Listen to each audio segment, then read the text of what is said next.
Hey everybody, what's up and welcome back to today's video guys. And today guys, I'm going to go ahead and be showing you how to approve your Fiverr account.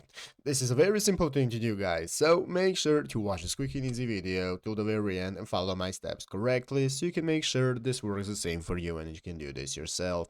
But yeah guys, let's get straight into it. So guys, the first thing you want to do is go ahead and open up the official Fiverr.com website right here if you haven't already, and after opening it up you want to go ahead and log into your Fiverr account in the upper right corner. So guys, if you do not already have an account, just go ahead and create a new one, and after creating one you can log in, and after logging in we will be greeted by this main page right here, which is the home page of Fiverr, where we can get started with looking at all the sections that are right here. We can get started with finding other gigs and so on.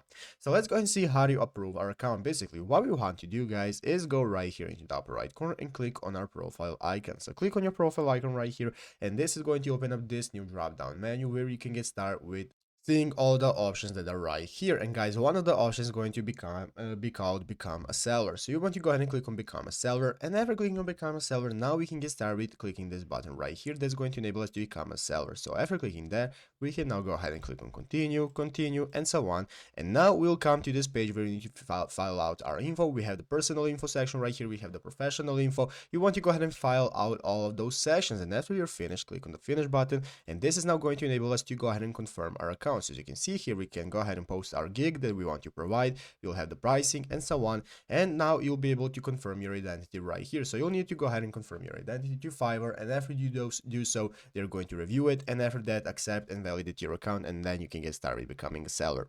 But yeah guys, basically that is how to do it. So I hope this video was helpful. If it was, make sure to leave a like, subscribe to the channel. So guys, thanks for watching, take care, and bye.